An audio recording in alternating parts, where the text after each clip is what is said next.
Hi everyone, I'm Henry Thurlow. I'm an animator and director here at De Art Stagio, an anime studio in Tokyo, Japan. I've worked on shows like One Piece and JoJo's Bizarre Adventure, and today I'm going to talk about some anime sequences that have inspired me throughout the years and that I'm just a huge fan of. This here is MD Geist. This was actually one of the first one or two Japanese anime that I had ever seen in my entire life. The reason Japanese animation is as popular as it is today is thanks to OVAs like this.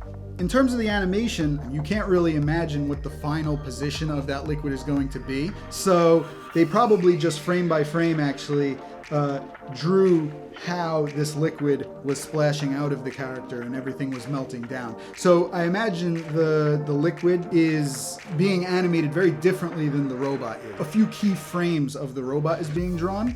And then left to be in between, where this effects layer actually has to be handled quite differently.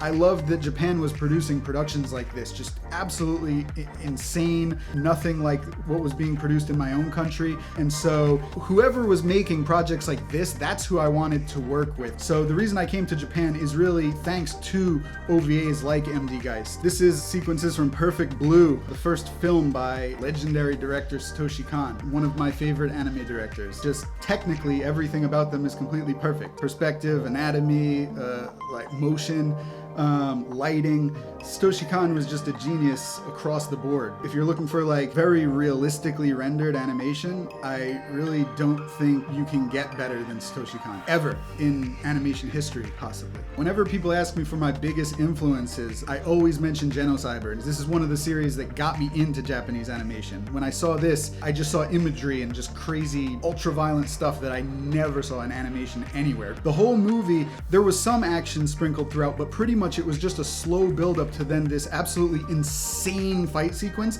that lasted probably only like 40 seconds or maybe a minute and a half. And the animation from start to finish during this spectacle was just insane. Characters flying to and from the scene. Genocyber just recently transformed, grabbing all the characters, ripping them to pieces. The detail, the blood and guts and metal and screws and just everything just exploding out. I love the subject matter of this. I love the risk taking and just how ultra gory they went with it. And I love all the artwork and the animation that's being shown, particularly during this just insane finale. This is X. The animation director is Nobuteru Yuki, who is probably my favorite character designer and animation director in Japanese anime. I can't say enough about Nobuteru Yuki. Nobuteru Yuki's characters are crazy detailed, from the shadows to the highlights to the secondary shadows, the detail on the characters' faces, the clothing, just all around amazing. Plus, the animation is always smooth. The effects animation, as you could see here with all these sparkling sword effects, is just absolutely amazing. Sometimes character model sheets are super detailed, but then a different animation director will work on the production and decide, well, you know, all of these details are a bit too much to actually bring into every frame of the animation, so I'm going to make my own alterations to realistically complete this project, right?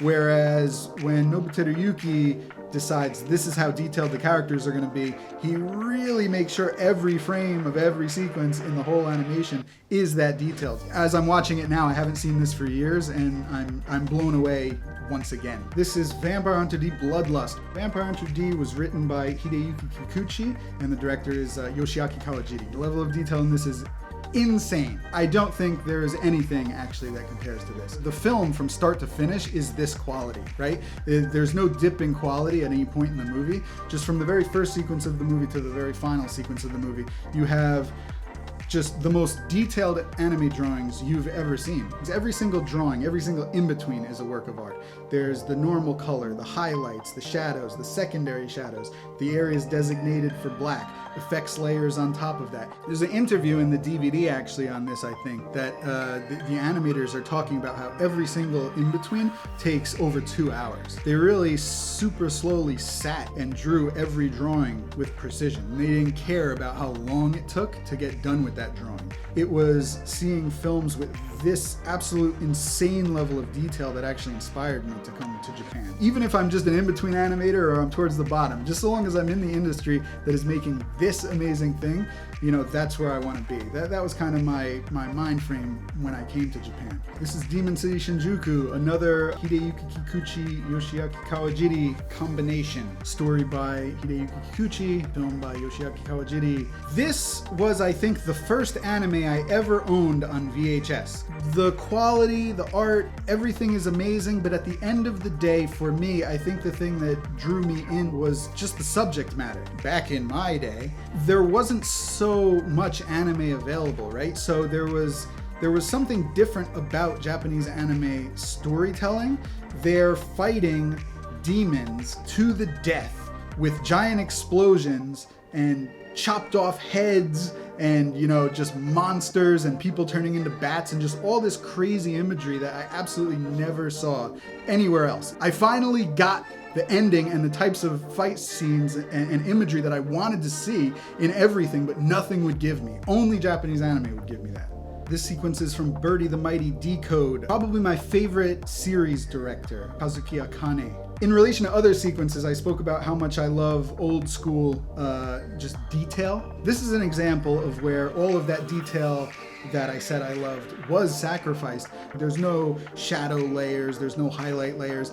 All these characters are pretty much just one flat color.